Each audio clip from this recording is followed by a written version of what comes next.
All right, so we are here at the ACM Awards with Jordan Davis, 4-time nominee this year. I mean, it's like, I just feel like your career has just been on this like snowball, and it just keeps getting bigger and bigger and bigger. 4-time nominee. How does it feel? Just blessed. I mean, this is dream stuff. Like, stuff that like you can't even, to be honest, you don't even dream it up. I remember moving to town and just wanting to write songs, and hopefully one day having a #1 song. To where now you're nominated at a show that you've been watching since you were 2 feet tall in the living room with your family. It's just dream stuff. And you wanted one #1 song, and now you have 7. I know. Goodness gracious. Like, it's crazy. Like, I mean, I don't even really know what to say on that. It's like when I got the call about that, it's like, hey, you got another #1. This is 7. It's like, how did this happen? Like, well, lucky number 7. How did you celebrate? Are you going to celebrate here? Yeah, we're celebrating here. But what's funny is when I got the call about it, I was pulling in to write that day. It was on Friday, and the first person I saw was my brother, who I co-wrote the song with, and got to tell him that's our 3rd #1 song together. So he's getting in tomorrow, and we're gonna may or may not drink some tequila. Okay, gonna play some golf?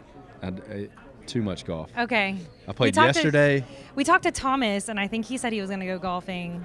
He's golfing right now. Okay. So we actually snuck in a par 3 course last night at like 10 o'clock. They have a lit par 3, and I met Thomas in the bar. Okay. And I saw like these lights lit up on the course, and I was like, dude, I think they have a par 3 lit up. And he's like, you want to go play it? So we went and played last night, like at 10 9 o'clock. Yeah. Okay. Well, hey, you're in Texas. We're here. Parents' night out, right? Like he was saying, like they're gonna have a date night. Is your wife coming in? Yeah, she lands the day like 1. Okay, so we'll see you guys on the carpet tomorrow. She'll be there. She's got like a spa day lined up. Oh, like, I'm jealous. Yeah, it's, to be honest, I kind of am too. Like, but we're playing then the show tonight, ACM Lifting. Yeah, Lives with Live, Parker. and then the show tomorrow. And she loves this. It's like good. More so like to get away from the 3 kiddos for a little bit. Yeah, she deserves a break. She for does. sure. She deserves one more than I do. Sure. So Bluebird Days, 4 #1s off this album, which is crazy to think about. So, I mean, I'm assuming, you're always writing. Do you have like new music in your back pocket? Like, what's going on with that? Are you going to do another single off this record? Or? No, the next single will be off the new album. Okay. So we've got 8 songs recorded right now. Oh, wow. So I'm excited about it. It's been fun to kind of like get back into record making mode.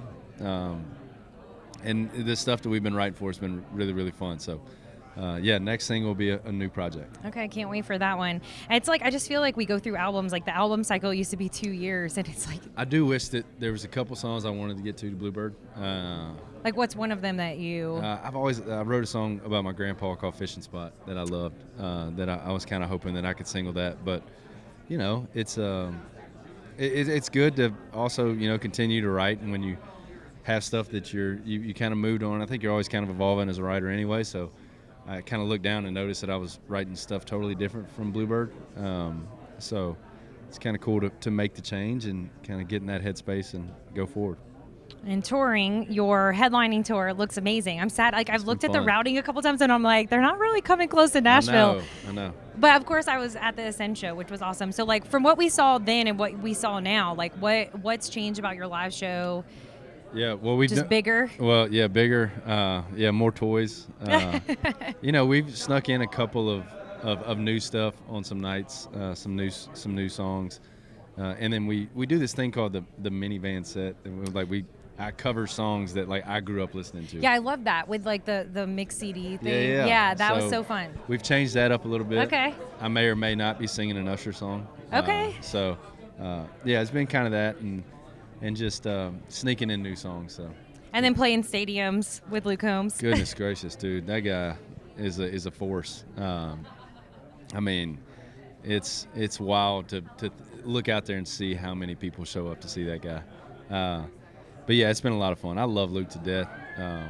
Grateful that he allowed me to be, because I mean that's a lot of people that you get a chance to grow your fan base, and I try to tell him thank you for that as much as I can. So it's been crazy. I get pretty nervous before playing a stadium. I mean, that's a lot of That's people. a lot of people. How do you like hype yourself up and get in the mindset? Well, it's easy to get hyped up when you're looking at 80,000 people in Penn State's football stadium. But like, it's more so like I actually said this to my guitar player. He's been with me from day one. And before the first show, I was like, dude, I think I'm kind of nervous. I was like, and usually I'm just like pumped and ready to go. But I was like, dude, this is like a different, like, I'm nervous. He was like, yeah, it could be the 80,000 people. That'll do just that. Just 80,000 people Yeah. watching. Yeah. All right, Jordan, so good to see you. Good to see you. Congratulations Thank you on very everything, and looking forward to the new music. Appreciate it. Thank Thank you. you. Hey, I'm Jordan Davis, and I want my country now.